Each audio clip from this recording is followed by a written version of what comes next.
kind of thank everybody who is here so far, and there's a couple more still trickling in for the first ever Independent Venue Week panel series, IVW Talks.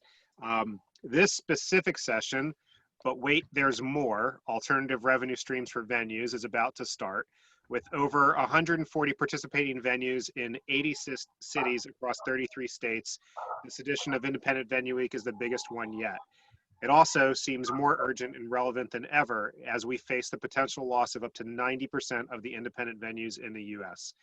That is why we, as another first, are hosting an auction benefiting the NEVA Emergency Relief Fund to help those with the most immediate needs. We at Marauder, the producers behind the American edition of Independent Venue Week, would like to take this opportunity to thank every single venue, artist, and donor helping to make this year's event happen. A special thank you to our partners, Eventbrite, Big Room, Ascend Insurance Brokerage, and School of Rock. And I urge you to check out independentvenueweek.com for this week's full program and an overview of the auction items.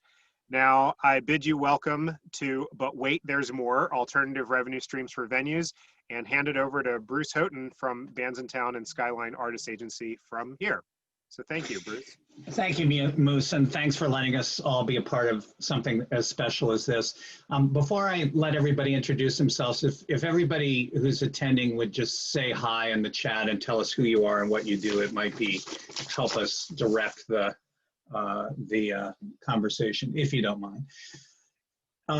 So let's start with Mary Kay. Mary Kay is the CEO of Mandolin, perhaps one of the fastest growing, I think would be safe to say, streaming music platforms. It's doing interesting stuff, not just with artists, but also with venues. So Mary Kay, introduce yourself. Hi, everyone. Happy to be here.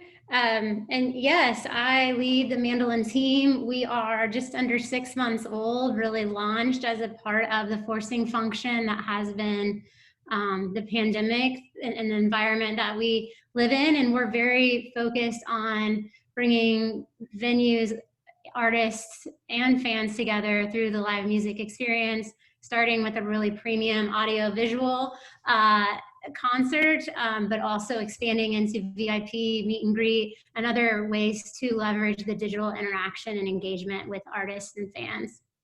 Awesome. And then Joe Ahearn is part of a very interesting startup called WithFriends that creates membership programs for venues and others. But Joe, introduce yourself. Hey everybody, thanks for joining us.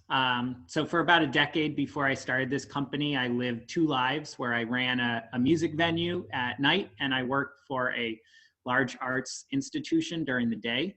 And I learned that there was the membership model through this art institution was one of the key pillars that actually supported all of their programming. But that kind of infrastructure wasn't available to the music venue that I was running or any of the other kinds of venues that my friends were running. So about 2 years ago, I started a third life where I built this startup called WithFriends, which basically automates membership programs for music venues, for all kinds of different cultural organizers. And tries to make a lot of that infrastructure that typically only big institutions have with a special department and make it available to anybody that has the community that would like to be involved. Awesome. And last but certainly not least is Stacy Schwartz, who comes to us from First Avenue, who has its own membership program, but does some other really interesting stuff. So Stacy, introduce yourself. Hi, I'm Stacy Schwartz. I live in Minneapolis and work for First Avenue, which you may know from Prince's Purple Rain, which was filmed there. That's kind of the biggest thing most people across the country know us for. But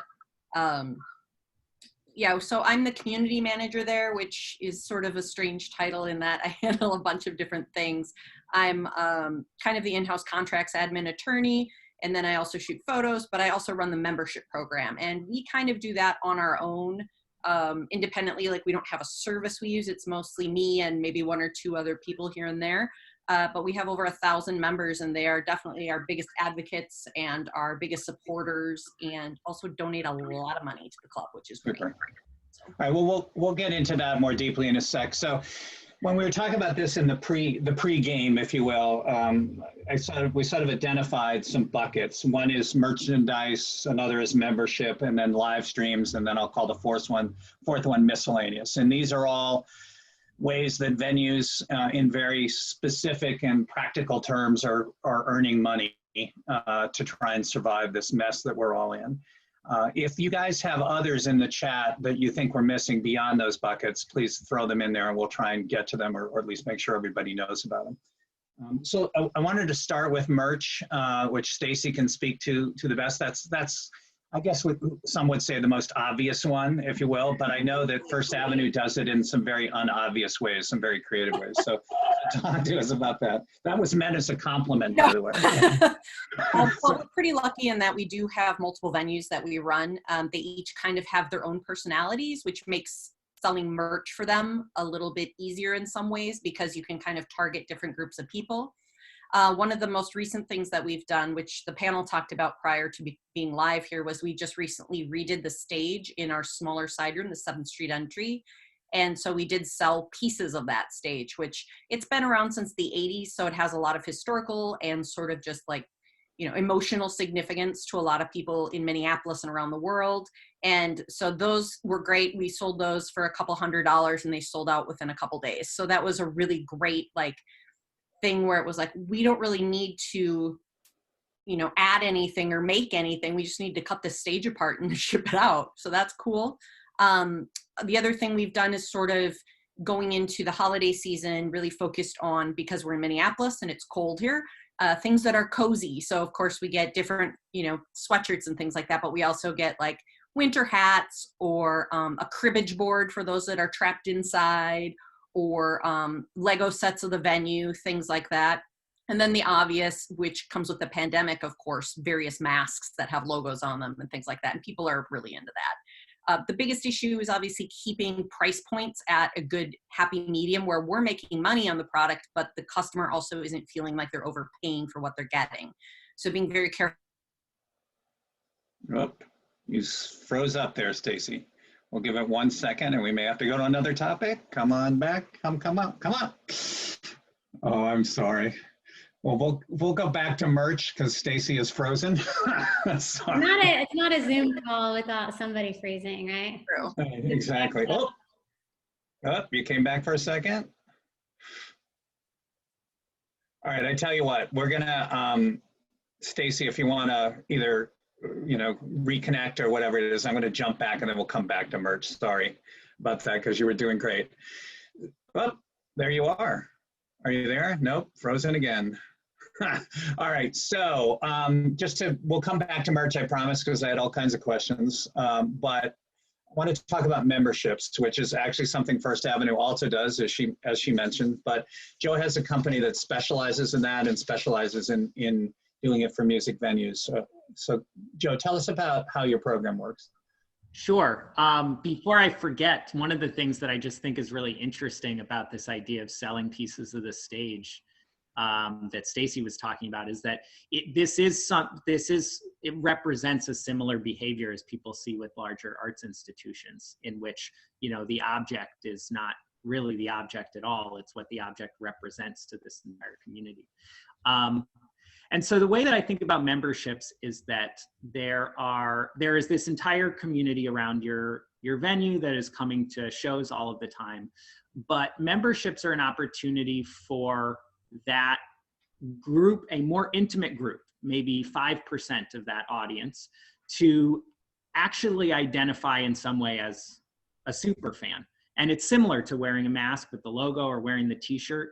But the trick that I think makes it difficult for a lot of people to run a membership program is that the idea of coming up with a bunch of complicated benefits can be very intimidating. And so sometimes you have someone who's, fantastic at doing that, like Stacy seems to be, at coming up with things that are super unique. But in fact, people are already identifying with the venue. And so you might not be able to get as much value as if you are coming up with exclusive benefits, but you can get a lot of value simply by giving people the opportunity. this even kind of, it both comes from the large like institution world, but it even comes from my like background with, you know, like running a punk house and doing sliding scale shows. There's an opportunity in a sense for almost dynamic pricing with your audience by giving them the opportunity to become a member.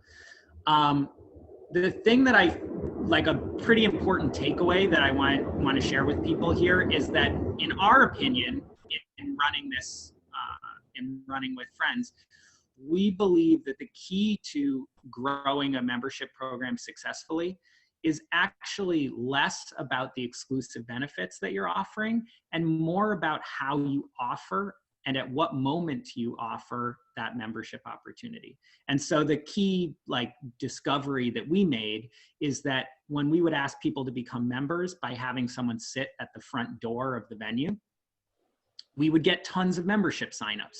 And if we had a sign in the bathroom or at the bar, nobody would sign up. And so it was that like the fact that at that moment where they crossed the threshold, we gave them the offer, like that was the pivotal thing. It wasn't what was being offered, it was that interaction. And in a simpler, earlier time, we did that by integrating with ticketing services. So we integrated with like Eventbrite, and anytime someone bought a ticket on Eventbrite, they would be offered a membership. And it was not who would sign up, but when they would sign up, that moment when they have their wallet open. So during the pandemic, the thing that's interesting about what Mary's about to talk about and what Stacy was talking about before, we had to shift our thinking about like, where is that moment when you interact with your audience? Because they're no longer coming into the space, they're no longer buying tickets. So we built some integrations with things like Shopify, Squarespace, Square, other kinds of like platforms, so that when someone is buying a purchase, a mask or a t-shirt or a piece of a stage, those people are they've already self-identified as someone who really cares about being part of the space. And so giving them the opportunity to add $5 a month on top of a $10 purchase, it's actually really easy ask. But dramatically, you know, it can change the entire budget that you're making from merch by almost like 60% or more. It's a huge boost. And then I guess the last that's valuable there is just that they are far more loyal. You've got this community of super supporters that are going to end up coming back and supporting you time and time again, which is certainly what every venue needs at a moment like this. So what do your typical offerings look like, you know, and what is I'm curious about the price ranges, I'm sure there are different. So one of the strategies that we took from institutional world is that there's kind of like two breaks. There's like memberships that are like high donor, you know, your member wall at a museum. Yep. We don't really focus on that. Those are the kinds of things where you have to pick up the phone and talk to people. We focus on like impulse memberships. And by that, we actually price all of the membership levels relative to what you're spending at that moment. So if the ticket or the mask sale in the merch store is around $10, we will offer memberships that are like $3, $9, and $15. So kind of feels like a tip. Anybody could do it. Another one feels like a bit of an add-on of a purchase, and the other one feels like a whole item that you're buying. So is it a membership or is it a recurring donation? We actually, the only difference that we see is whether or not you're actually getting value. And we do encourage both the venue that's running it and the member to think of this not as a donation, but as you are buying identity and you are buying engagement with the venue. This is a real valuable thing that this venue has spent an incredibly long time building, and now you're part of it. Donation always connotes a level of passivity that I don't think actually marks a successful membership program. A successful membership program is one in which the person feels like they're getting something every month. So in addition to discounts, also like free items are always great. If they were coming to your venue, you would give them a ticket. If you're selling merch, you can give them a t-shirt every month, every quarter. We do lots of shipping benefits now that lots of people are exploring e-commerce elements of their businesses. Okay. Interesting. So Stacy, we'll get back to merch in a minute, but since we're on to membership, I know that First Avenue has their own quite successful one. So tell us about that and how it works there for you. Yeah, so ours is a little bit different. Ours is kind of a yearly commitment. So people pay one time and that's good for the year. I'm going to put a link to our membership website in the chat if anybody wants to just look at what different options it gives you. So we've got 3 different levels, one of which is just kind of the basic, like you're a member of First Ave, awesome, you get pre-sale codes and basic things. All of our members also get different types of merch that you can't buy, which is always a big sort of selling point. So like this year, one of the things I got was this little member pin. Nice. Looks like an old ticket of ours from the 80s and 90s, which was a really big thing. But then we also do things like free tickets and special member events. We do tours of the venue, which are really popular, as well as little like a holiday get together where we'll have a DJ and some food, different things like that. The biggest thing though, that hands down that our members say is the best thing for their money is that they get to communicate with each other and other music lovers. So it's not my favorite medium to use, but of course it's Facebook. We have 2 different groups on there that are private and only available to the upper 2 tiers. And basically there's one for like buying, selling, trading tickets at all face value. If you're caught scalping, you're out. And then there's another group that's just for talk. It's talk about the industry, talk about music in general, talk about shows coming up. I do a thing called the rundown, which is like, tell me what shows you're excited to go see this week. And it's kind of cool because people will be like, oh my God, I didn't know that band was coming. I'm going to pick up tickets. So they're definitely like talking to each other. They're meeting each other at shows. And it's creating this really great community of people that are not only supportive of like the staff and our venues, but the music scene as a whole in Minneapolis.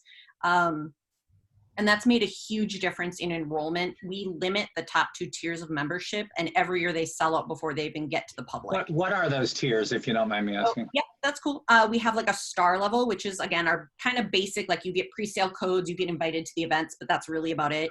And those run $25 a month, super reasonable. And then the upper tiers are $175 for the gold membership and $599 for the platinum membership. Per month or per year? A year. Okay. Yep, but they are like a solid renewal. So we usually do renewal every year in October. And so they kind of have that ready. Then it starts January 1st and runs through December 31st. Right. But we offer the upper tiers to our current members before we open them up to the general public. And they're 99% of the time always gone. So interestingly, the second tier, if you will, is really not much more expensive than the monthly, but you get the money at once and don't have to go after it again and again. That's right. Great. And then at least for me, for budgeting, when I'm planning an event or doing something or doing like their fancy member gifts, then, you know, I know exactly what budget I have to work with. And, you know, obviously we kind of understand like where we're going to be at just because we know how much we're selling the memberships for and what they end up as. So we do a lot of ticket giveaways, a lot of, you know, different kind of cool events and things like that. So it's just the engagement really creates this loyalty to First Avenue and our related venues to the point where like they're arguing for us online if somebody says something negative, or, you know, they're the first to chip in when we release new merchandise. They're the first to, you know, calm each other down when someone's freaking out about something. So it's been like this really great, strong community that seems to only be growing and getting better. So we're really thankful for them, but it's also like, it's really fun to do, and it's cool to have somebody that's like really into your venue and really supportive no matter what. I'm just curious, I know First Avenue has multiple venues, so is the membership just First Avenue or is it all venues? It's, so we run 3 venues in Minneapolis and 3 in St. Paul, which is kind of a sister city. Yeah. So the ones in Minneapolis all are included in a way, and then Turf Club in St. Paul, which is kind of a 350 cap. Americana type room, that's also included, but the 2 theaters that we have that are seats are generally not part of it. However, we will still do ticket giveaways and things like that if we, you know, need a little help on a show or something like that. And in fact, somebody asked in the chat, do you ever paper the room with members or give a bunch of free tickets away? Absolutely. Yep. Okay. I won't ask on which shows, I promise. Yeah, that's okay. Yeah, I mean, if we're having, trouble with a specific show or it's not going that well, we'll either do like a kind of a down low, everybody wins situation with a giveaway, Right. or we'll do what we call a member plus one show. And we had over 90 of those in 2019. And what those are is they just have to show up, bring their member card and bring a friend, and they both get in for free. Okay. For us, it's like they're still drinking our alcohol, they're still Sure. bringing their friends. So it's a really good process there to kind of not only help fill the room, but also sell like the other pieces. And hopefully their friend wants to join them. Right. So I saw Joe just put the WithFriends link in the chat. So that's great. Thanks. Listening to what Stacy had to say, is there anything that you've that triggered anything that maybe some of your organizations using your platform have done, or anything unusual? Yeah, so I'll give a few examples. There's a place called Gray Area in San Francisco. Really amazing venue. They had been running a membership program on WithFriends for like a year before the pandemic started. But right after the pandemic, they actually started an entire virtual version of their venue called Pace, or a program called Pace, called Patch Pulse, I believe is what it's called. And there is a live streaming component, which we'll talk about, but the thing that I thought has been really successful for them, which is what Stacy was talking about as well, is this idea of people being able to talk to each other. That the whole point in many ways of a venue is only partially to present the work itself, but actually to give a space for all of these people to interact with each other. And I think this is one of the things that people are missing out on most during the pandemic, without these places to gather. So offering the ability for people to even just like chat and talk about what things they're excited about is something that a lot of people will run. We have like a bunch of tools that allow you to synchronize your membership lists to whatever, if you're using Facebook or Discord or whatever platform you end up using. Everybody has their own things that they like, so we want to be as flexible as possible. We also try and, I appreciate hearing how the breakdown between monthly and annual memberships is. We sort of try and have it all, and that there is options for monthly or annual. When people buy memberships directly, we try and encourage them to buy annually. When people are offered memberships through integrations with tickets or merch stores or stuff like that, we offer monthly because it's a lower barrier for an offer. Instead of asking someone to spend $100 when they're only spending 10, you can ask them to spend 10 and you'll end up getting, 120 throughout the year. So I think there is there are a lot of ways to like iterate on those, the different like components that Stacy was describing. I think there is a lot of opportunity to sort of tailor those specifically to the kind of community that you're facilitating through your venue. Joe mentioned in passing Discord, and I just want to flag that as something that, a lot of people, maybe I'm showing my age, but a lot of people weren't familiar with until recently. And that is, it is in essence a free forum that was forum tool that was started primarily for gamers, but a lot of people are using it for other things now, and it has a private setting. So if you don't want to be part of the Facebook environment, the private group, or you want to do something a little bit different, it's a free tool that's worth checking out. It has paid tiers, but the free tool is free tier is pretty robust, just as an option. And Stacy, somebody asked if you self-moderate your Facebook groups. I'm sorry, do you moderate the Facebook group, or is it self-moderated? Yep, I do moderate them. I think I kind of wrote back there, but they've gotten a lot better with. Sorry, just saw your answer. They've gotten a little better with self-governance over the past couple of years, as like people have been members longer. They kind of answer each other's questions. Right. And so what I end up doing is just checking it like once or twice a day, just to make sure that somebody doesn't have a question, or somebody that has a question, making sure that's answered. And then also just like posting cool things First Ave is doing, or trying to give them a heads up new merch is coming, or the live streams that we're currently working, partners with Noon Chorus, Mandolin, and all those places that links are getting up and things like that. But they've been really good with everything for the most part. The buy sell trade group, when there's a lot of shows going on, is obviously a little bit harder to moderate, just mostly because we usually have like a list of people that are trying to go to a sold out show. So we have an event created, or like a note created in that Facebook group that lists the people in order of who's asked first. Gotcha. And then if somebody's got tickets to sell, they can go right to that list and just get rid of them really quickly. Nice touch. To someone we know. Yep. Super. So that's like a huge plus for them. Obviously 2020 has kind of shot that in the foot, but it'll come back. So we'll shift to live streaming in just 1 sec. One more question from the chat though for you, Stacy, and that was, and if maybe you can answer it or not, and that is, they were curious how the free admissions were factored into your settlement. We obviously have venue owners on this. So. We pretty much always try to, like, I work with our booking team and they will connect with the artist's management or the artist themselves, depending on what show it is, and ask them if it's okay. Like, hey, is it cool for us to make it a members +1 show? Usually we get 30 people that will come through the door free. So that obviously will affect it, but it's almost always people that won't go to the show otherwise, because usually we're not giving those tickets or making that available until the day before or a couple days before the show at best. So it's not like, you know, they have 2 months notice before they can go to a show usually. Super. Yeah, so when it factors into settlement, it's something that the artist and their management is well aware of prior. So they've pre-approved it basically. Correct. Yeah, Gotcha. not just, we don't want to throw that out there and have that mess with everything later. Gotcha. Super. Yeah. So obviously with live shows paused, live streaming has become a source of revenue, a source of solace for fans and for artists as well.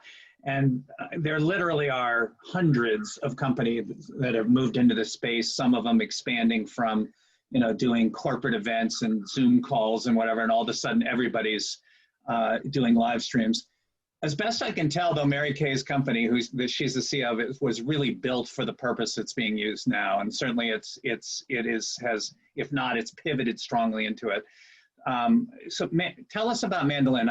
Unlike some services, like let's say a Veeps, who is primarily oriented towards self-service artist live streams, you've been doing some of that, but you've also been doing a lot with venues. So this group is about venues. Maybe you want to lean in that direction, but let us know in general what you've been doing. Sure, and you're right. We are purpose built for this. We started conceptualizing in April and May, and really did launched into the market in early June. We have been spending at least 50% of our time, if not more, with venues and venue promoters. And, you know, to dive in from a venue perspective, I'm happy to pitch and sell Mandolin whenever you want, but I'm conscientious of the panel. We've been talking with venues about kind of a tiered approach to how you dip into live streaming. The lowest barrier to entry, and we have an affiliate program and most of our competitors do, it's grown really quickly, is just leaning into being a marketing partner on shows, regardless of where they're coming from and whether they were sourced by a venue or a promoter, or it's the artist going out there direct themselves, but want to leverage the venues they like to do business with and support as marketing partners, and also lean into that marketing list. I will say we've seen mixed performance. So I'm sure many of you, if you've experimented with it, might have felt that. But we've seen where some venues aren't able to do anything, through to venues making very material revenue on it. And I think it's how deliberate and strategic people are with the artist connection with that venue. Have they played there before? Are they scheduled to play there in the future? Kind of tying all that in together. We had our most successful one where it was literally the venues we partnered with are the venues that are routed for tour in 2021. And so tying that together produced the data. It was a great test for us to see if it would matter. And the data was pretty pretty compelling. So that's a low cost to entry because you just really take a cut of what you can sell without. So just to be clear, so a venue, First Avenue is doing a live stream, and First Avenue or the artist agent or whatever goes out and says to other venues, will you help me market it and sell tickets? And then they get a percentage of sales. That's pretty, just in case anybody doesn't know that model, that's basically what we mean when we say the affiliate model, correct? Correct, yep.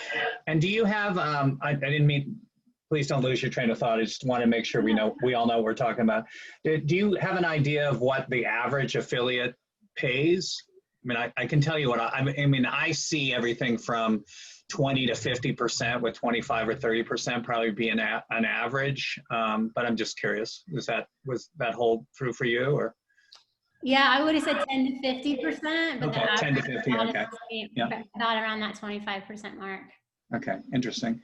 And then I guess just since we're on it, you know, one of the things that I've seen, so I approach this from a couple different places. One is at Bandsintown, I run the streaming teams, the non-technical end of the streaming team. So Bandsintown Live, we've done 700 plus shows on a Twitch channel, 31 million people. That's a free stream. We've also helped people market, like Under Oath, market their successful live streams, and really dozens of others, and done paid meet and greets and all kinds of, we're kind of a little bit of everywhere, in part because Bandsintown really pivoted quickly to try and become the hub of live streaming. Not that we are a competition to what Mary Kay does or what anybody else is doing, but in the sense of us trying to plant a flag in that space, teach artists and venues about it. And so now to date, 53,000 live streams have been marketed on Bandsintown from just over 16,000 artists. So that's the core of it for us. So anyway, we see a whole lot of stuff, and I see a whole lot of data that's kind of interesting. And I would say that from, and then of course, I own this booking agency, Skyline Artists. And so we have, you know, several dozen artists that have been out actively doing live streams, and the agents there selling affiliates.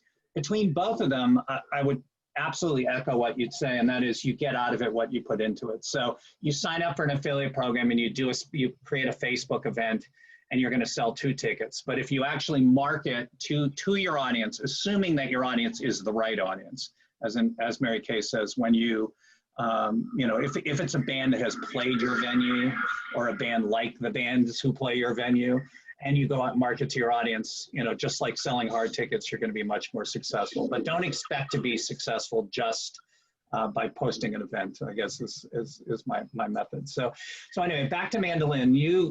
One of the things that I see kind of really interesting about what you're doing is you're signing up iconic venues like the Ryman and all kinds of smaller venues as well. And I see you have like a couple of different pricing models to satisfy different needs of different kinds of venues, you know, frequent streamers, not frequent. You want to talk about that a little bit? Because you're not a one-size-fits-all kind of platform. Sure, yeah, I think that is something that makes us unique. And I do want to get back to the other types of ways. I'm sorry, go back. I totally interrupted you, I'm sorry. No, it's okay. It's more than about affiliate. I started there because I think I've been advocating that for people who are a little bit cynical or less ready to adopt. It's just a great way to experience like being the promoter of a show without being the promoter of a show. But as we grow these partnerships with venues, you know, we've done all 3 types of live streams where the venue is booking the artist. One is a virtual event. You know, it's the venue putting it on, but the artist is from their own, you know, local studio, which is great for venues who have, you know, less concentration of artists and proximity to them, and then with the hesitations of travel. And then the next is we've done a lot of shows with empty venue, with an empty venue, where you're you know, marketing the show to a national audience in many cases, but leveraging the stage element that is the performance. We're very focused on ticketed events, so You don't really run up against like the Facebook Live and Instagram Lives that are purposefully free or donation based. And one of the reasons we feel like we warrant that and work with our partners to warrant that fee is around the production value of the experience, including the venue in and of itself. And then we also, depending on where you are in the country, are doing really successful hybrid shows. We've done those inside and outside. City Winery Nashville is somebody we're partnering with, and they launched a tent, and we've live streamed every show that they've booked, and they're doing 4 or 5 shows a week. And it's been able to market to all of their audience as opposed to just in proximity to Nashville with the live stream. So all are ways to leverage live stream, and sometimes people aren't. It's good to like understand those streams, I think, work streams. And I also think this time period where it's a forcing function to try it, especially the hybrid show, it's really opening people's minds to how this becomes, while it's a revenue stream to replace what you're not getting today, it becomes a hope for the future that it's incremental revenue as you really leverage this time period to figure it out. So those are the work streams we work with venues on. To go back to your question, Bruce, on the pricing model, yeah, we have leaned into a traditional rev share model. My background is 20 plus years in technology and building software as a service platforms. And so I haven't traditionally done rev share, but it didn't take me long in this industry to recognize that was what everyone was most comfortable with. So we absolutely do embrace that model where needed, but particularly with venues, as we were able to lean in and help prove the ROI and get the pilot show done, then the flat fee based model that we also offer venues, once you're able to wrap your head around the ROI, it's a lot more lucrative for the venues. You can start to think about it as a house cost and one that's fairly immaterial and also recoupable in the settlements. And that pricing model we've done is we offer pay as you go. We're very sensitive to the cash flow constraints of venues today.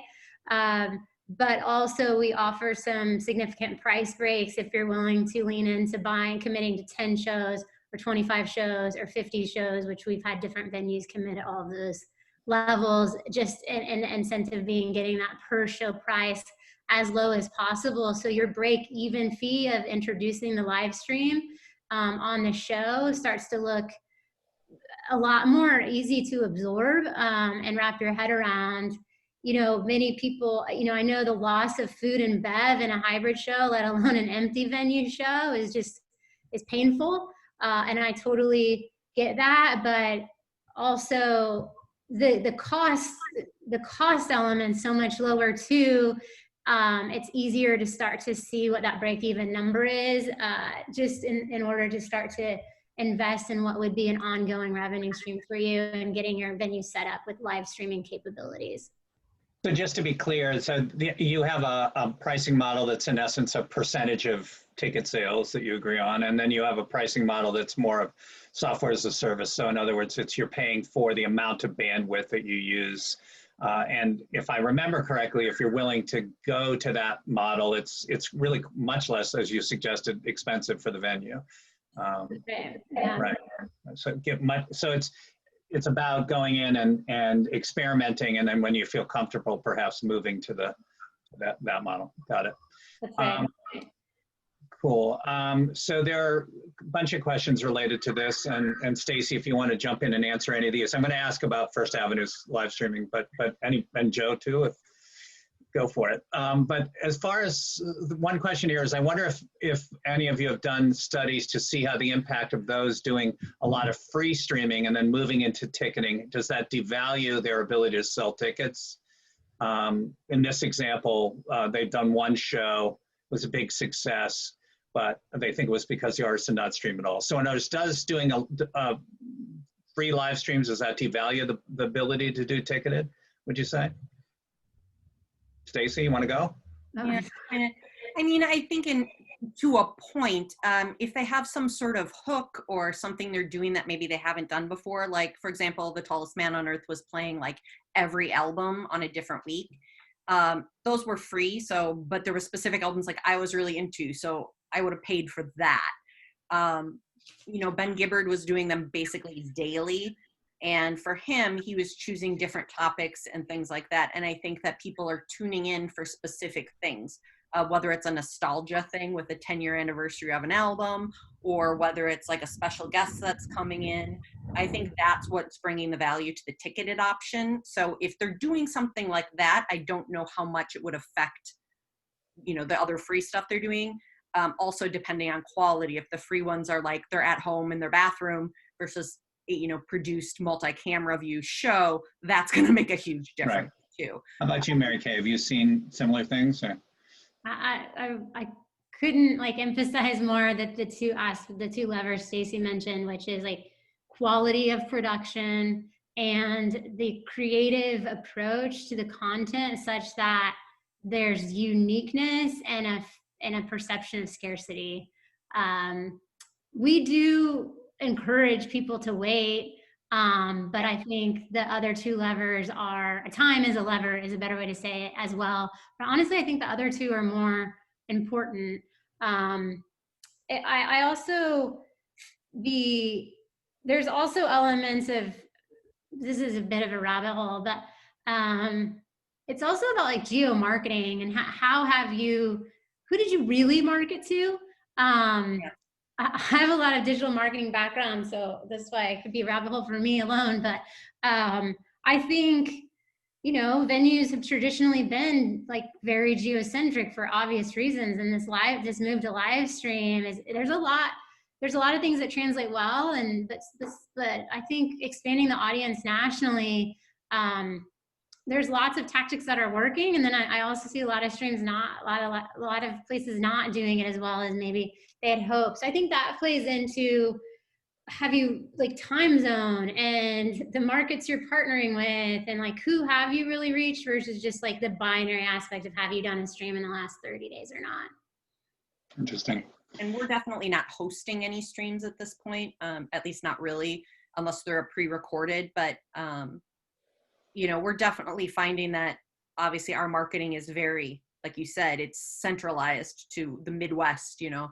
And so it is a lot harder to market because we don't have ticket data, we don't have email addresses, and Facebook only goes so far. You've got the algorithms to deal with and all that. So it's definitely good to have, like with Mandolin, you guys have affiliates all over. So it's like you're able to kind of piecemeal that together so you get the whole US or the whole US and Canada or whatever it is. So that part is really nice, and we found that much more helpful by using someone like Mandolin or whatever to do our streams. Interesting. Yeah, I think I wanted to add something that is like a kind of an in-between between the free and ticketed options, which is that I actually have seen some very successful programs on our platform in which people are doing membership-based live streaming, so that you have to sign up for a membership to get access. Typically, like big banner events will drive a lot of those signups, but then they have access to, and that sign up might actually be only what, the cost of a ticket a month. But then they have all of this other content that they are then able to get access to for free. So that can be another option sort of between those two, in which you can still be producing lots of content of different quality, and the ticketed, the banner listings that will attract a lot of attention will then drive the membership revenue, which can subsidize the rest of the. Yeah, I would just, this is a free plug, but it's a plug, but it's for a free product. And that is, just remember that on Bandsintown and on Songkick, let me just be transparent. You should be listing all of your live streams, because the artist can message, and this is true on Bandsintown and not so true on Songkick, the artist can message their fans for free. So if you you know, bought band X and they have 200,000 followers all over the country or all over the world on Bandsintown, they can message about your live stream. And if the live stream is listed as a live stream, the fans can sign up for Watch Now, which is a last minute reminder. So which brings me to the topic. I'm just curious, increasingly we're seeing that a third to 50% of the tickets are sold in the last 24, 48, 72 hours, because unfortunately live streams don't sell out. So the scarcity issue seems to have been gone. I'm curious if you're seeing the same thing. I keep waiting for somebody to sell only a limited number of live stream tickets, you know, to sell out a live stream, but I don't know anybody who's been brave enough to do it. But anyway, are you seeing live stream, the ticketing happening at the last minute? And I ask that also because it might affect the way you market. We are leaning into pre-sales and dynamic pricing based on time, and which has worked. We're also leaning into series, and we're seeing a huge adoption of that. We've had a couple of 3-show series, and this is where we've gone with the direct with the artists, but have had many affiliates involved. And we saw on a couple, we've seen over 50% of the sales come from 2 or 3 pack bundles, which obviously inherently solves that last minute ticket sale, especially for the second and third shows. So we're trying to solve for that differently. It's not really necessarily a bad thing, other than it makes marketing hard, and what's your ROI on ad spend and kind of timing all of that.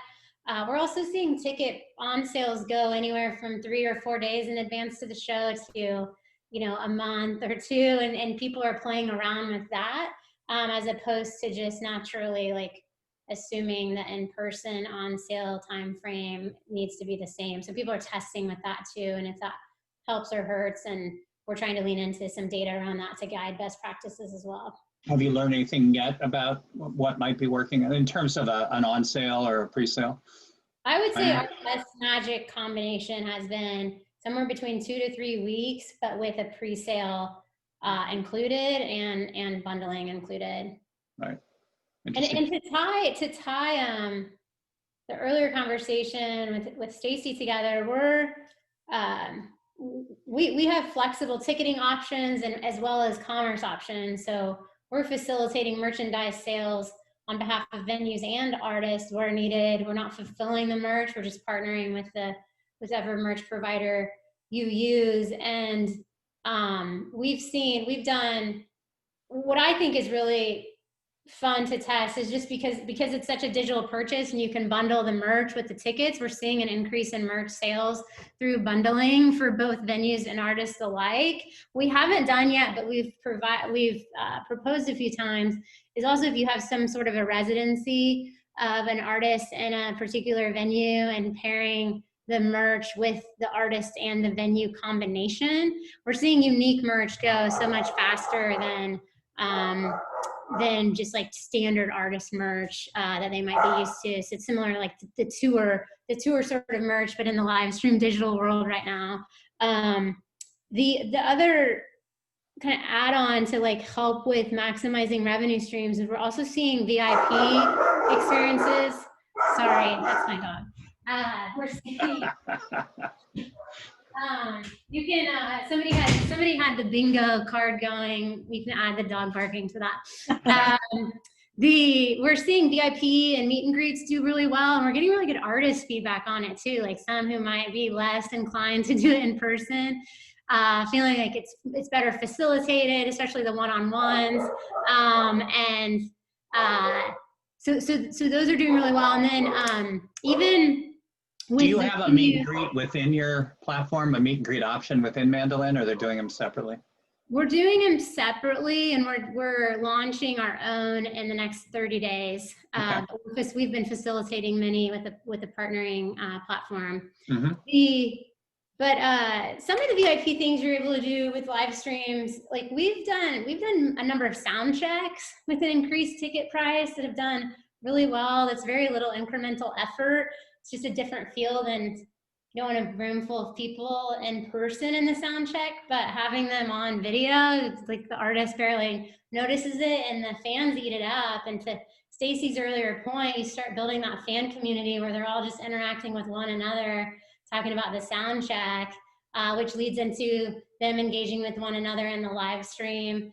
And so we're continuing to double down on the fan experience features. We've seen about 30% of the people engage in general chat, and so we're launching a feature this week actually that's a private rooms for chat, so you can just be in the room chatting with just the people you wanted to go see the show with, which is also a way to acquire new purchasers. It's a form of fan marketing add-on. So there's lots of things you can do. We're very focused on why do people go to in-person shows? How are we replicating that premium intimate experience first and foremost with quality at the core? But then what are the things we can take advantage of, particularly increasing monetization for the venue or the artist that you can uniquely do digital or you can do differently in a digital medium? Yeah, I would just say, having been involved in the marketing of a bunch of different streams, to use the Under Oath example, they did a series of 3 shows, one each of their favorite albums, so they sold it like that, and that worked really well for them. They also did unique merch, as you suggested, like colored vinyl, etc. One of the things that just seems obvious, but not everybody has thought of, is that you can sell unique merch to a live stream, unlike a tour, because it's over at a particular moment. And when it's over is when you order the 327 special t-shirts that you bought and you didn't buy 500 of them and have, 100, whatever, 33 left. I think I got it right. So it is an opportunity to sell unique merch with very, very little risk. So just to piggyback on that. So that's awesome. And Stacy, anything that triggered to you in terms of things that First Avenue's been doing, or?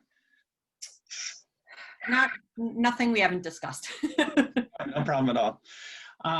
So I guess to bring it full circle, because we've only got about 8 minutes left, let me just take a look quick at the questions. So with virtual meet and greets, you are adding on to Mandolin. I knew it would come. Mechanical Pro synchronization licenses on live stream. Do you want to speak to that, Mary Kay, or? Sure. My co-founder is a music lawyer, and I've learned more about PROs in the last 6 months than I ever cared to learn. But we've been working really closely with the PROs. It's definitely been a gray, ambiguous area as they're reestablishing a baseline. But as you guys know, at least the two biggest ones are regulated such that no live streaming provider and no venue are going to get any special deals. We're seeing the costs definitely be higher than in-person shows for some of the reasons around expansion, and they have lots of reasons for it. But there are licenses you need to obtain. The short of it is there are licenses you need to obtain. They've been finalizing those rates in the last few months, and they've landed on that. And it can total anywhere from like 4.5% to 6%. But in the meantime, Mandolin has secured our own licenses and can work with you all on covering those and just discuss that as part of the pricing and how you want to handle it in the short term and the long term. We've also been, in our partnerships, we've also been looking at direct licensing opportunities for artists that own a lot of their own anyway.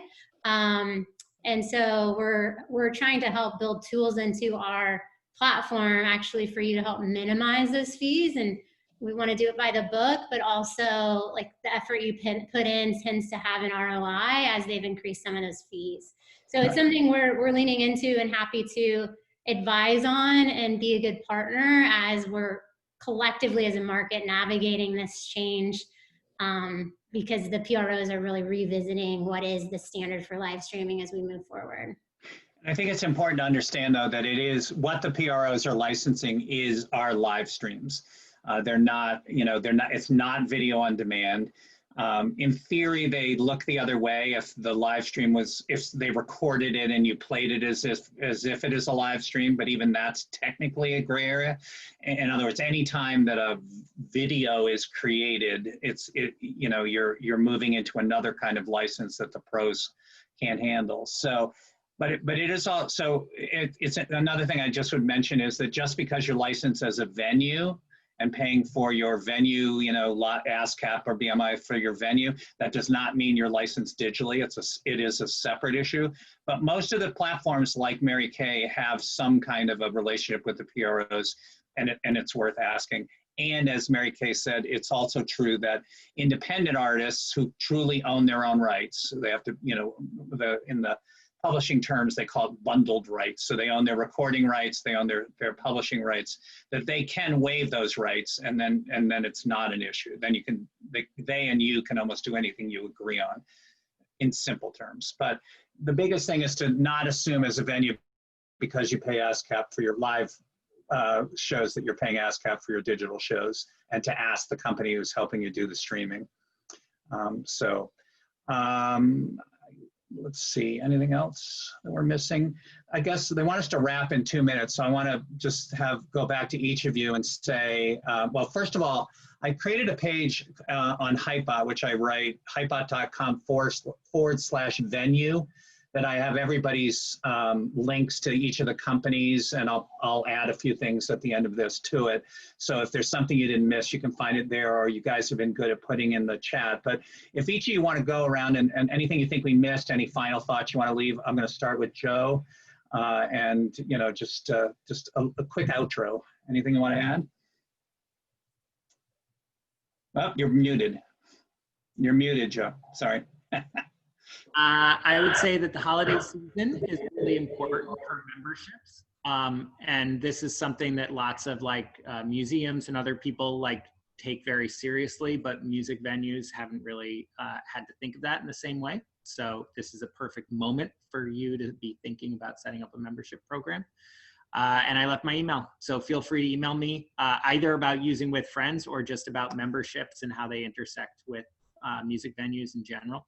Got a lot of experience there and would be happy to share it. Super. Stacy, any final words? Am I frozen again? Yeah. There you go. Can we hear you? Can you hear us? I'm going to jump to Mary Kay and we'll come back to Stacy if hopefully you will unfreeze. Mary Kay, any final words, thoughts? I would just say, for those of you considering live streaming that haven't done it yet, we are very much focused on helping people cross that chasm and leaning into pilots and partnering across production and equipment. And it can be daunting, but we're happy to dig in and really have a full service approach to helping you get comfortable with it, because we really believe it to be an important revenue stream for venues moving forward. Stacy, anything you want to add? Okay. I'll come back to Stacy one more time in a second, but I just want to say that, first of all, thank you to everybody who came and everybody who was a part of it. But I also want to suggest that everybody think about all of the things we talked about, membership, merch, streaming, as not just short-term solutions to the current problem. I mean, clearly we hope that they are. We hope they take a little financial pressure off of, but all of these things are things that work and will work. I'm absolutely convinced afterwards. Now, will there be as many live streams? Will there be live streams that are adjunct to live tours? Will they? Who knows? We don't know. But anybody who watched, for example, the Billie Eilish live stream over the weekend, where she managed to be both incredibly intimate and create an almost arena-like performance. I mean, there's just so much that can be done in this space. That's absolutely true with memberships. Joe's company and Stacy's memberships happened before there were COVID, and certainly so did the merch sales. So just don't, realize that what you're building now may save you now or help you now, but you should be thinking about it long term as well. And Stacy, one more try. Is it working? Can you hear me? It is. Go. I was just going to say, if anybody does have any questions, because we are like kind of a self-sustaining membership with our venues, please feel free to reach out to me. If you want to look at all the weird merch that First Ave has put out, I also linked to that in the chat, and feel free to reach out to me with, you know, even if you're like, who did you get that from? What's your vendor? We're happy to share that info. Awesome. All right, I'm going to turn it back to Moose, who's going to say goodbye for all of us. Thanks. Go. Thank you. Thank you to everyone for joining us for this session. A special thank you to Bruce for leading the conversation, and to all the panelists for giving of their time and knowledge. Joe specifically, whose dog snuck in, and Mary Kay, who almost was able to get her dog to sneak in. Join us tomorrow. Tomorrow afternoon, we're going to have 3 sessions. The first of which is about insurance triage. It's presented by Paul Bassman from Ascend Insurance Brokerage, talking about moves you can make now to save money and prepare for reopening. And then at 2 p.m. Eastern, we're going to be talking about hosting sponsored shows without selling out. That's going to be moderated by Dan Gross from McCann. And then at 3 p.m. Eastern, community servants, how your venue works with the neighborhood, is going to be a pretty special session, and there's going to be a lot of familiar faces on that. Go to independentvenueweek.com for a look at tonight's programming, as well as links to all of the items in our fundraiser auction for the NEVA Emergency Relief Fund. And thank you again. Thanks to Moose and everybody for putting this together. Bye. Take care.